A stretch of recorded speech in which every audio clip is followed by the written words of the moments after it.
I'm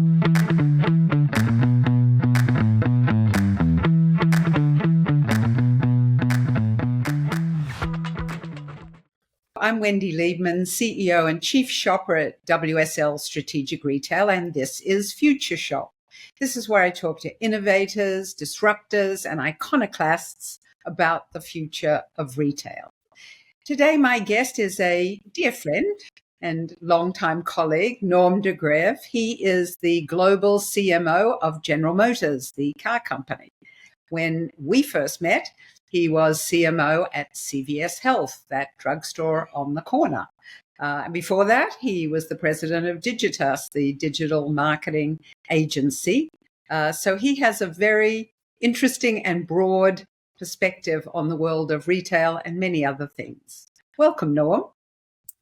Thank you, Wendy. It's great to be here. It's always lovely to see you. And you too. I see that you are not in Detroit, that you are in your home office. I recognize that amazing picture behind you. Move a little so everybody can see how fabulous that car is. I assume it's an electric car. It's an electric car, and I'm happy to sell it to anybody who would want one. So please let me know. You've been, at GM now a little over a year? About a year and a half, yeah. Mm-hmm. And I've wanted from the moment you went into that space to really talk to you a little bit about your perspective from both sides of that fence, the more traditional retail fence to the automotive. It just seemed to me in many ways both industries undergoing lots of transformation. I mean, to go from the local drugstore on the corner to a vertically integrated healthcare concept, healthcare proposition, and looking at the automotive industry, at least from my naive consumer perspective, in terms of all the things that are going on there in terms of electrification and driverless cars and things like that. So, topic at hand, transforming industries. How different was it to move from my neighborhood pharmacy, healthcare provider into this automotive space? Well, let me start with the similarities that you talked about, because CVS has been for a long time going through a giant transformation, as you described, and from the pharmacy business to the PBM business to the insurance business to the health services business, and really knew and knows where it wants to go. Yet the path to get there is a hard path to get there, because you've got this existing business that's producing a certain amount of profit, and you want to get into this new business that you can see as the future, but it may be not as profitable, but you got to get there. Right. And that is exactly what CVS is wrestling with on the healthcare side. They know where they want to go. It's just they got to get there, and that's not the easiest thing. And that is exactly similar to what is happening on the automotive side, as you noted, with going to EVs, because EVs, of course, are the future, and we can talk about that. But they really are, one way or another. The fact is, they're just better cars to drive. So, like, you can talk about lots of stuff, but once you drive one, you realize it's a better car. But they make less money right now than the traditional products, and so it's the same sort of thing. How do you get to this future while managing your profitability to get there? It's like an archetype in business. Yeah. Now, on the differences, cars are passion products and fashion products. And so the images that you put in people's head about those products is super, super important. I'd say CVS and health, yes, it has a large convenience element to it, but but then when you get to the marketing, it is also passion, but it's passion with helping people, and it's kind of an emotional passion or helping yourself feel better. And there's like a tight emotion in it, but they are kind of different. Like, one is about what the external world thinks of me, and one is about what I think of myself and how I take care of myself. And so those aspects are a little bit different, and that means the marketing is slightly different. Yeah. In what you focus on. I do have a great emotional connection. I think I told you this story, to General Motors cars. I mean, we grew up in the bush. My father traveled a lot every week, and we were a General Motors Holden family. I mean, when my father was really ill at the end of his life, fortunately a long life, one of his good friends who continued to visit him was the owner of the General Motors dealership in our country town, who came to see him in Sydney all the time. So I think about very emotional connection to a car or a car company, which is really interesting, as opposed to, oh, isn't this a fabulous color, shape, drive, whatever. So I do. What's the interesting thing that you say there? Because I think what you've just said is something that is true for so many people. They remember cars play a role in your life. You remember it. Whereas sometimes with other products, they come and go and you don't remember, you don't remember, oh, that was the time I used that product. Maybe you do, but most likely you don't. And cars, people have stories about the cars that they grew up in. I bet you every single person can name the car that they drove the day after they got their driver's license. Right. Yeah. So as you think about that and building that connection, first of all, transforming industries. I think about a lot of the industries that we deal with in our, consulting practice going under massive transformation, whether it's retailers of any kind, whether it's CPG healthcare companies that are spinning off OTCs from pharmacy, food companies trying to be healthier, sustainable, etc. So as you look at that, you have a tremendous knowledge in terms of thinking about that arc of transformation, and how do you keep the shopper with you on that journey, as well as the stock market, the shareholders on that journey when you're in big publicly owned companies? How do you think about that as a CMO? The first point, which is maybe the obvious point, is that it's not easy. If it was easy, people would say, oh, that's no problem, just do one of those transformation things. And it's just really not easy, because you have to invest in both at the same time, and it takes years. It takes years. So it's not like, oh, I did it this year, next year things will be great. But the most important thing, which is true in both automotive and in CPG and in retail, actually, is that the experience really matters. The experience really matters. And I think as a senior leader, the easy answer in the short term is to do things that hurt the experience, because it drops money right to the bottom line. And it puts you in a terrible position afterwards, because now those costs are all out. And how do you put the cost back into the product or the experience in the store or whatever to have this elevated offering that you're trying to transform into? And so I think as a leader, your job is actually to protect the experience and to improve the experience so that it doesn't become a victim of trying to drive the near-term profitability. And I'm not saying that's easy. I'm just saying that if you go that way, it's very hard to get out of. Yeah. It's interesting you say that, because I was thinking the other day, it's no longer about what we sell, but rather how we sell it. As we think about, the access to goods and services, very accessible at any price point, etc. How do I maintain the quality of that engagement, that connection with the core customer, shopper, driver, while we're going through all this? From a marketing standpoint, how do you think about that, engaging internally and externally while all this transition is going on?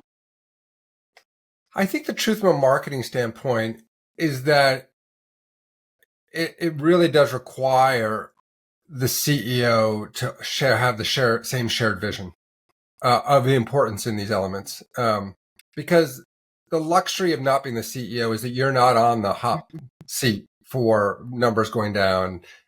And so they have to deal with that. But then they also have to say, where do they think the greatest leverage points are?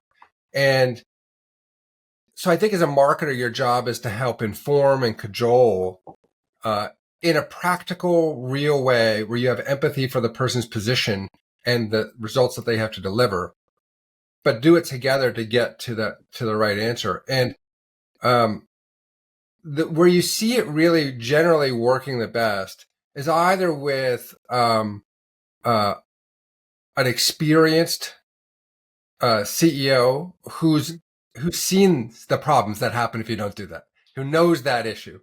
Or maybe like it's a smaller company where you can get a younger person in there and doing something. Take a CPG, take a retailer, take an auto manufacturer. Everybody knows how they could cut costs in the product or service today. I could delay my capital investment in X. I could share more parts. I could not update a formula. I could use old packaging. I mean, they're all around, and you will get away with it for a few months, 6 months or so, and then people start to notice. And as they say with reputation, you take the stairs up, but the elevator down. Yeah. And then it's really hard. It's really, really hard. We've just finished some new research, our How America Shops research, and we've really focused in on this concept of trust and very much this notion around why Americans so angry, talk about the election or not, but this sense of pessimism, frustration, increased prices, lack of quality. Sure. I mean, I just have to say, it's a little surprising that people are surprised by the anger. Yeah. Let's just kind of take a look at what's been going on in America. Mm-hmm. There's been kind of a split in incomes. No, everybody knew that. That's not like a new idea, but it was happening. So what we all knew is a small portion of people were getting a little wealthier. Mm-hmm. Most people weren't, either staying stagnant or going down. Okay. Then we also know that as it got harder during COVID and other times to make your EBIT by selling more, people raised their prices. Right. And so this was not like a completely foreign idea that, hey, when people have less money and we raise prices, at some point they're going to say that's not cool. Right. And that's kind of what happened, right? So I think about the role of marketing and all of that, as well as the role of innovation and value and all of those words we toss around a lot. But yeah, I think you might have had the insight on trust. You might have shared this with me a little while ago that I think people were, they're kind of going back to there's like the nostalgia piece where they're kind of going back to things that they know and trust because things are so chaotic and uncertain that they want to rely on the tried and true. Yeah. Yeah. And I think that is something that we can continue to see in all of that. So, the challenges of being a global marketer with multiple brands, that's the other question I had for you. Mm. I think about the portfolio you have, brands. How do you manage that portfolio without saying, well, these guys are great and these guys are almost as great or not really? I know you'd never say that. We would never say. We love all our children. I know you do. Well done. Well, I think there are very different needs and desires for different vehicles. And everybody, you can think about the functional needs. You can know what those are. I want a 3-row SUV. You know what those are, right? So, okay. But there are also identity desires. How do I want the world to see me? Some people say, I don't care. Fine. That's actually a statement. Some people say, I want to seem rugged. That's a statement. Some people say, I want to seem sporty. That's a statement. And so when you get into expensive products, the more that you can deliver on both the need and the image, the more in demand you are. And so then when you look at our product portfolio, so we have over 40 different products, which is a fair amount for a car manufacturer, and different brand names and all kinds of stuff and different brands around the world.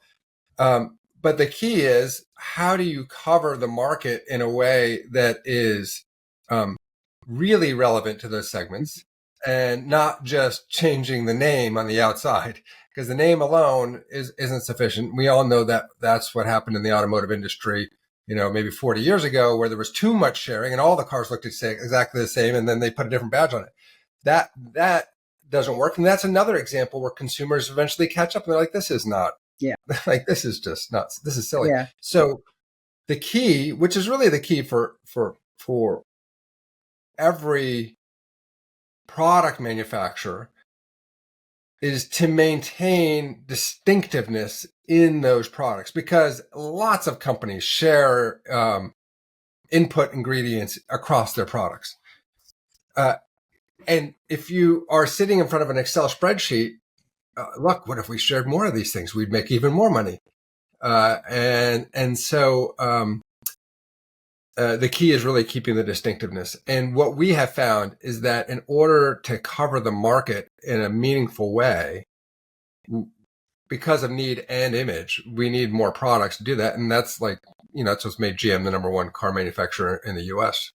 Well, the other thing about that I find interesting is this notion, and again, having grown up with Holden as a brand, which I don't think exists anymore in Australia, but that the cultural differences. I mean, we look around the world, right? And so many of the manufacturers that we deal with, certainly large companies that we might deal with have a portfolio, and as they look around the world, they take that portfolio, sometimes adapt to local needs, sometimes take the local need and adapt it across another market. Yeah.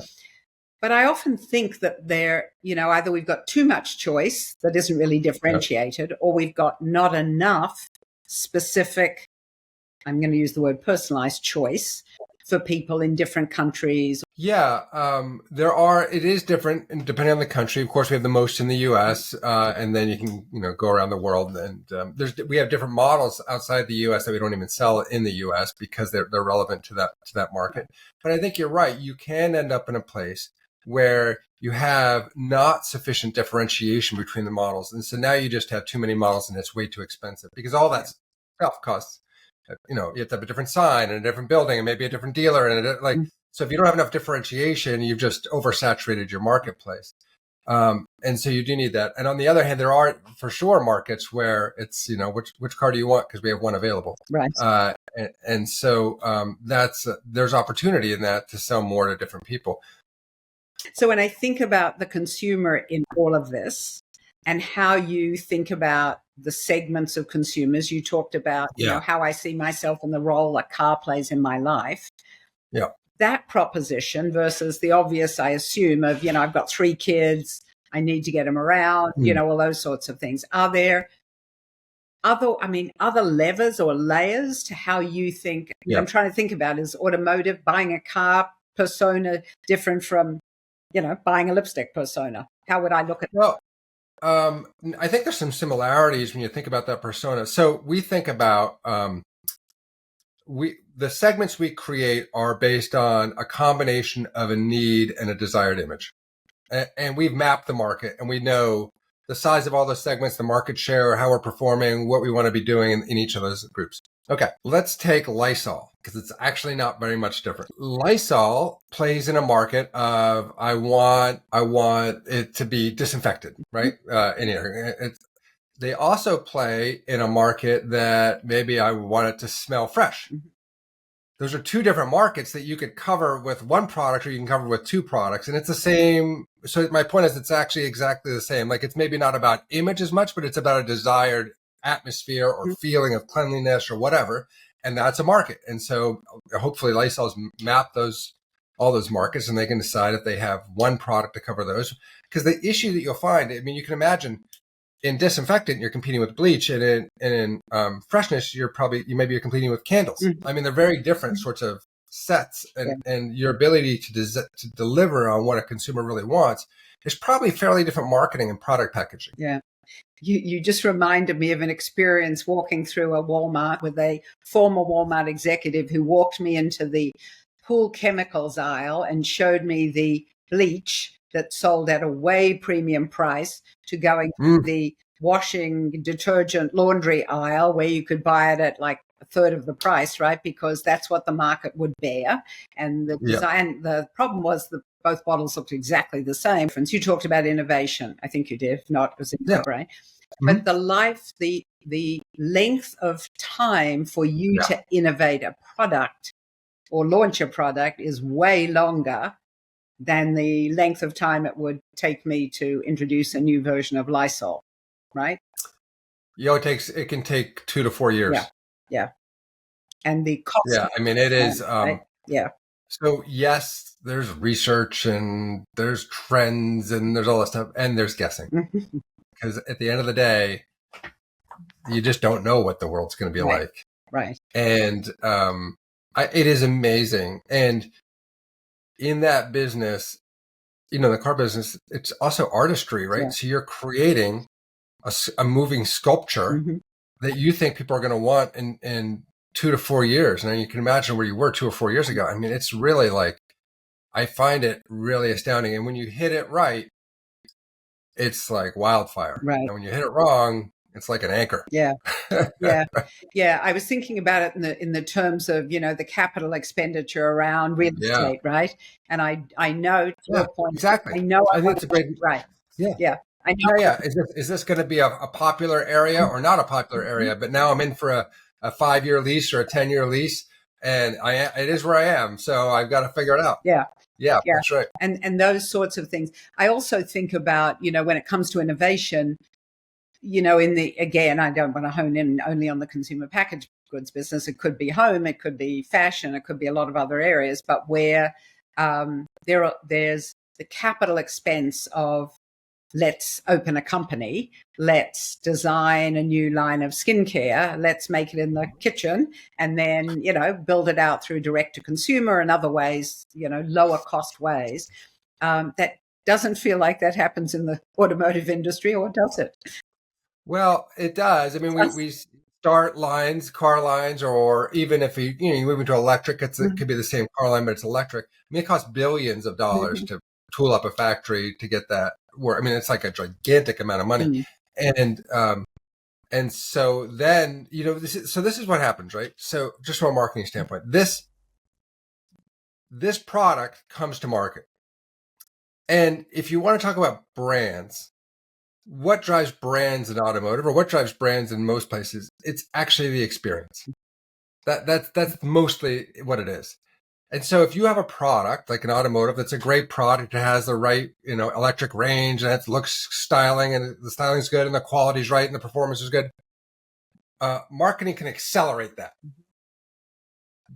But if you have poor underlying attributes in any product or in any experience, the marketing can't sufficiently cover it up. And so, yes, it's a long product cycle, but there's a bigger story in here about what companies should prioritize their money in. And if you go all the way back to what we were talking about with transformation, keep your eye on the product and experience. And maybe sometimes that means you got to reduce the marketing budget to make sure that you are doing that. Now, before people go crazy on that statement, you make a product that nobody knows about, that's not going to work so well either. So you still have to create demand for it. But the fundamental thing is, if those elements aren't strong enough, your marketing will be insufficient. And where does that lead you? It leads you pretty quickly into, hey, we should put a coupon on this or an incentive on this. And then what does that do? That says, hey, you're basically communicating to most people that nobody really wants to buy this thing at this price. So could you buy it at a cheaper price? And what does that do? It hurts your brand. Yeah. Well, you just raised the point. I now start to think about all those facets of marketing, right? So we're used to, the role of the store, direct to consumer, potentially, order online, pick up in store, the impact of social media, all of those things. And now I think about, okay, now I want to buy a car. So what does that journey actually look like when somebody says, either I need to buy a new car or I want to buy a new car? What does that journey look like? Well, from a marketer standpoint, this is like just like a wonderful place, because what happens is most people aren't thinking about cars until they decide they want to buy one. Then they're like, oh, I don't know, which would I buy? And they start with an initial consideration set. Turns out 2/3 of the time they buy off that initial consideration set. So getting in that's really important.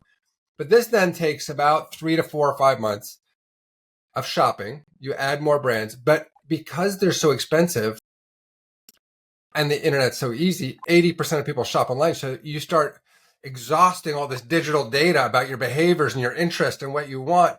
And we can do so much with that, to connect with people and to communicate with them, to provide the right information, to work with the review sites to make sure that they have at least the accurate understanding of our products.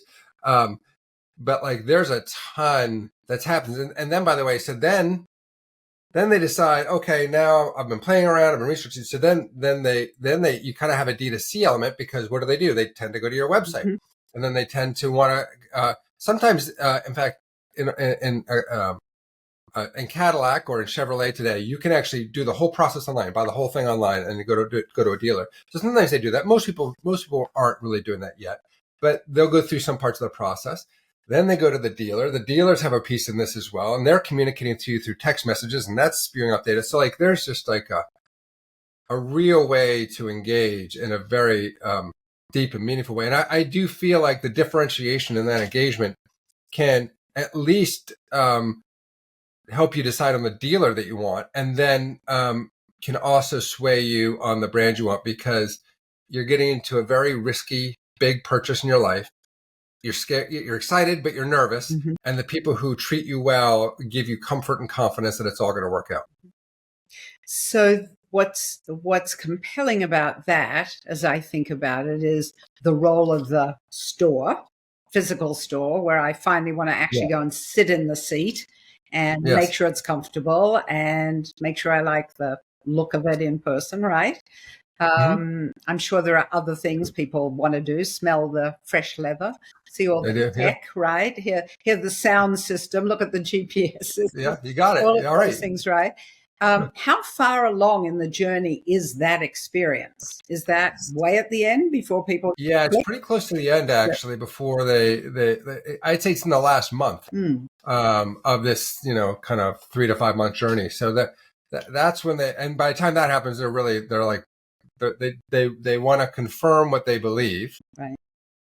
Now, what I would say is there are some amazing car dealers that just really create an incredible experience. It doesn't have to be like, it's not like you're not going to Disney World, but they create. But actually, the principles of Disney do get employed, and how to create a great experience, which is exactly the same in particularly higher end retail, where what is the experience, and people are buying partially the product and partially the experience.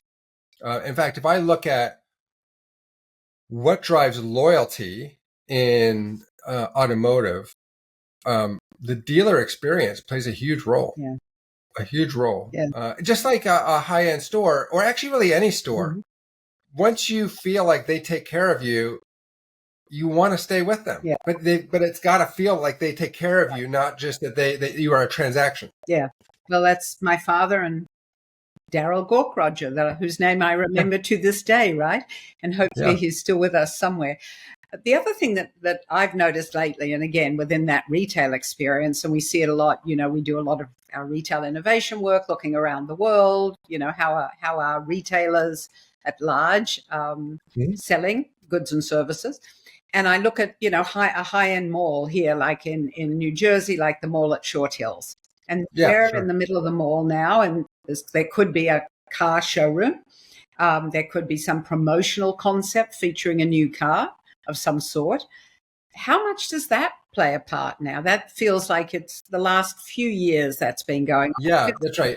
You've seen Tesla go into some malls. You've seen Rivian kind of go with some of that. I do think, first of all, the transformation in malls is pretty astounding, right? Just like we've seen in beauty, people realize that D2C doesn't get you enough exposure. First of all, you have to go to where people are. And so just think about it as a marketing expense, but then also being close to them, they're more likely to buy because you're more available. And so I think the D2C players have really figured this out, like Tesla has figured this out, that there's actually value in being in the mall where people can see the product, touch the product. And that is pretty interesting. We do that in Europe. And actually, we just opened in Auckland, in New Zealand, with stores but they're very kind of small retail stores in the city where you can see the products because that's where the people are. Yeah, I'm just back from London. We co-hosted what we call the Future of Commerce 2030 event in London. We were in the newest shopping centre in London, which is in the old Battersea Power Station, quite a gigantic space. And they were doing more of this beyond just the, again, high-end and traditional specialty retailers. Again, they were bringing in, whether it's some kind of fitness equipment or automotive or whatever, to create that sort of broader lifestyle experience. Yeah, and it creates a bit of you bring nice cars and it creates kind of a sense of an aura to it. The other thing I'll say though is what some have done really well is the amount of friction they take out of the transaction experience. Because automotive, there's like a lot of stuff. You're getting a loan, like do you have credit scores? What do you want? Who's good at the title? Blah, blah, blah. Registration. Some have been very good at making that like a few click process, which is really cool. And I think that we can all learn from that. Like, how do you inspire people with a product and an experience and make the transaction as frictionless as possible? Yeah, and especially when you're talking about something that's anywhere from what, 15,000 to $15 billion. Tons of money. That's we got a car for everyone. Yes, there's a car for everyone. No, it's good. It's good. That's so important, right? Yeah, that's an interesting proposition, because I have been thinking about that as all the barriers, or all the, not barriers, but maybe nervous points in that, like, oh yes, now I've found something within my price range. I love the color. Now I have to get the financing, all of those moments when you have a chance to say, oh, maybe not today. And so making that totally frictionless is a very powerful opportunity. Then you talked about the dealerships building a relationship. And I think, well, how often do people change their cars? I know my dad, who drove 300,000 miles a year, changed his car every year, and actually was in such a lot of miles. It was in such good condition that people would wait in line to buy my father's car because he kept it so impeccably. That's just an incredible amount of miles. Amazing, right? Probably 7 years for a new car, 12 years overall, including used. So it's a long time. Yeah. So I think that there are, of course, maintenance episodes in between, quarterly oil change or whatever. But let's say mostly you're not spending time with your dealer. Right. There's a lot of analogy between dealer and pharmacy, and that sounds crazy. But, when you're sick, one of the reasons people like their pharmacists is because they feel like they have somebody that can help them, and that can, in a worried moment, right? Or just a moment of need of reassurance that's there for them in case something goes wrong. Right. It's the same thing with a car dealer. You don't really need them that often, but it's nice to know that there's somebody here. So first of all, that relationship. Now, the second piece, the really best dealers have the right CRM systems so when I call, I pop up on the screen, and they know how they've interacted with me, and they know they interact with me the moment they answer the phone in a way that is like I was just there 2 weeks ago or a week ago. Yeah. And that creates like a wow experience. And it's totally possible to do, right? There are other things that I was just thinking, I'm sure our car needs to be serviced, right? So they're sticky on that something, but wouldn't that be great if they sent me a text or called and said, yoo-hoo, don't forget, it's time, or the registration's due or something. It's not General Motors. I apologize. I didn't buy the car. Wendy, there's something we gotta work on. You know who to work on in my family on that. It's like, whatever. I'm happy to drive. If you go to places like South America and Brazil, WhatsApp is massive. Mm-hmm. I think Brazil has the highest penetration of WhatsApp in the world, but it's massive. And what's happening now in the car business there is the WhatsApp experience is starting all the way up when you're on social media, and there's interaction and questions, and there's a group formed, and that continues on. And so I think that's just really interesting, and probably something that's going to end up happening in America because it's just so convenient. Yeah. Then you put on top of that what's happening with AI and like ChatGPT-4 and the fluency of these chatbots, which is getting to actually be something that, a human might actually want to interact with. And this could really work. Yeah, I do. I absolutely agree on that. I mean, some of my best experiences with the phone companies have been with their chatbot, and it's much better to talk to the bot than it is to. I don't know if that's a compliment or not, but okay. Depends on the day, but I do think about that with my pharmacy, and as you would figure out which one it was. But also, even there, they're getting better at reminding you about your flu shots or a prescription is due or things like that. And that ability to use technology, whether it's a high risk my health or a high risk how much I'm spending on my car, would seem to be where technology beyond the GPS and helping me to get where I need to go is really valuable. So I that's why I was trying to figure out the connections between the experiences that you've had. The other thing that strikes me, particularly because of the work you did before CVS, from a digital standpoint, is the kind of promotional marketing that certainly this time of the year, those sort of holiday events, promotions, people actually buy cars at the end of the year. They do. I don't. They do. I guess. They do. Right. I was wondering, who puts a bow on a car? But people do. People do, right? Well, I suppose. That's like a family that I never lived in, but okay. Whatever, whoever. No, those sort of things that, you see this sort of activity around seasonal marketing. And that too is interesting to me. It happens in automotive for sure. End of the year, there's big Memorial Day sales, July 4th sales. This stuff does happen, Yeah. For sure. And I think it's maybe a confluence of events where everybody starts to have a promotion at the same time, and then it just becomes a standardized thing that you have that's a moment that you have a promotion. It's the good old Friday, whatever. Yeah. Everybody needs a deal or something. So last question. I mean, as you step back and look at the other side of your life up until a year ago, and you look at traditional retail.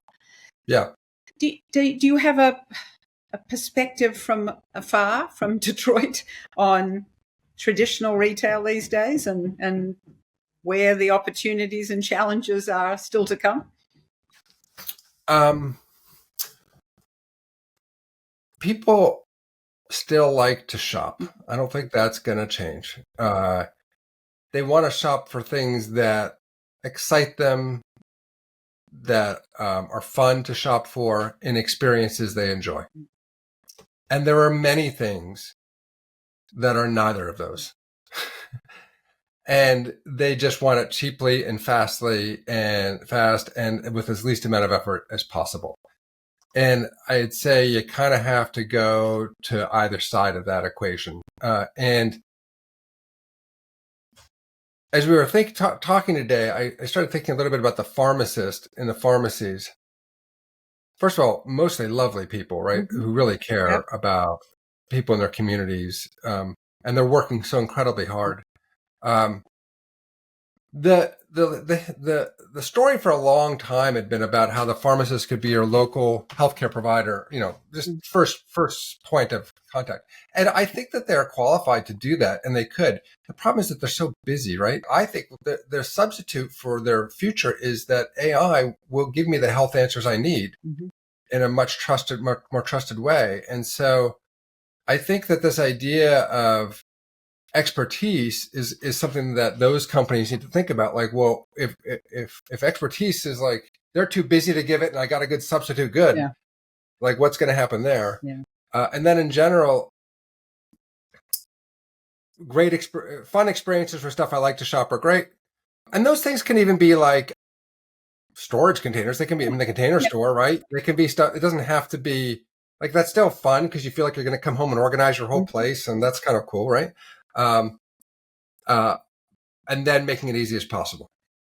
Sometimes as brands and retailers of any kind, we make it way too hard for people. And we as those who know the term, they bury the lead, they bury the strength of what they can deliver. And to your point about the issues around cost and, people and all of those things that we saved us during the pandemic. The only people open, right? The essential retailers and people who gave us vaccines and all of that. And, that's when you saw the resonance, not just in the, the drugstore industry at all, but in the grocery industry and the big boxes. So, but I had an interesting insight the other day. When I was at CVS, I wanted to get rid of the carpet. And I was like, all right. And I wanted it to be kind of clean. Right. But then I was in CVS the other day. They had carpet in it. And this is what I think, Wendy, you've heard from a lot of people. And so in some ways, my comment about interesting and fun is different for different groups of people. And there's a group of people that the carpet is actually very comforting. The small size of the store is very comforting. And the fact that it's related to health, that's kind of nice. Maybe I'm helping myself. But like the fact that there's also goodies is great too, because that's actually what I want. Yeah. And so there are elements in that I think, really knowing who you're going to be interesting and fun for, and then diving into that might be a really interesting exercise versus an idea on a bunch of PowerPoint slides. Yeah. I mean, I really think that's true, because sometimes cool and clean and wood floors and, all of that lighting is very good for some people, but all of a sudden it either makes it look very expensive or very cold. Yeah. I do think that your point is well taken, that it means really staying close to the people who buy goods and services and not just think about me. You began this conversation, or part of it, talking about transformation and leadership. Sometimes I worry a lot that the leaders of companies tend to be very distanced from the people to whom they sell. And that worries me a lot. Yeah. think about the center of gravity. Mhm. When you're a small company, your entire world is about your customers. So you're entirely customer focused. When you're a large company, your center of gravity moves inside the company because that's where all your headaches are every day about what's got to get done and how. But if you are not incredibly disciplined about it, it is easy to not go see a customer Yeah. for a year. Yeah. Because there's a tremendous amount to do internally. Yeah. Absolutely. Yeah. And we all know that the best moments we have are when we do that ethnography, when we meet with customers, when we see them, and we never forget it, and it drives really good clarity in the future of our decisions. So you got to be disciplined to do it. Yeah, I think that's the word. You've got to be disciplined to do it, because you're right. The burdens of the street, if you're a public company and you're concerned about your shareholders, and the burdens of all the things that are going on inside the office. It just reminds me, as a last, of some of the most successful retailers. I mean, Sam Walton was somebody who, left the papers on the desk and spent all the time in the stores, right? Jim Senegal, one of the founders of Costco, it's about the people in the stores, customers and people who work for you. So for all of us who are passionate about retail and brands and marketing and all of that, just get out from under your desk and go and talk to people in the stores or in the cars, right? In the cars. So what do you do? And by the way, Costco is another example of a really fun, interesting experience for a particular segment at a particular moment, but it's defined. And as we all know, their clientele is quite wealthy, and the stuff that can go in there can be quite high end. We actually have some vehicles in Costco because of that. So it's just know your value proposition, who it's for, and why they're going to come see you. Yeah, well, it's interesting you say that. Again, you and I could talk forever. Where do you think about going to get new tires? Oh, well, go to Costco, right? Sure. That's right. Get gas. Oh, go to Costco. You get the discount on through your card membership. Well, of course, it's always wonderful to see you. What are you driving these days, may I ask? Today, I am driving an Escalade, which is a really nice vehicle, and I will be driving a truck. I've driven trucks for a long time, and they're really great. I mean, when you go inside a truck these days, it's as nice. If it's absolutely as nice, maybe nicer than the SUV. Yeah, and you get the practicality of the truck bed in the back. Yes, and I know you're lugging trees that you chop down, and all of those things, building fences and doing all those things that you need a truck for, right? I know that. I know, and you got to go to Dunkin' Donuts too, yes, right? Because you got a truck. And then your truck. Yeah. The only reason I wouldn't buy a truck is I'd have to leap into it, but all of that. Anyway, listen, it was a pleasure as always, and always great insight across the range of all the experiences you have. But at its heart, I knew that you could add value to our audience for today. So thank you for joining me on Future Shop, and I look forward to seeing you in the future. Thanks so much. It's just such a pleasure seeing you, as always. Cheers for now. I have to tell you, all our How America Shops work tells us that we need to be thinking about how do we evolve and transform our businesses. But what Norm said is this is where leadership really matters. The ability to manage the external forces while innovating, the ability to bring together not only the internal teams, but also the customers we have on that journey. We also talked about all the various tools at hand, that journey, that shopper journey, and the key touch points that we have to engage in now, the many more touch points that we have to engage to ensure the shopper is with us on that journey, all the way to sitting in the car, smelling the new leather, thinking about the sound system, or just walking into the pharmacist and wanting to know, be reassured that our health will be better and we will feel better about ourselves. It's really important for us to think about it as we transform the future and how we shop and how we buy. So there you go. See you in the future.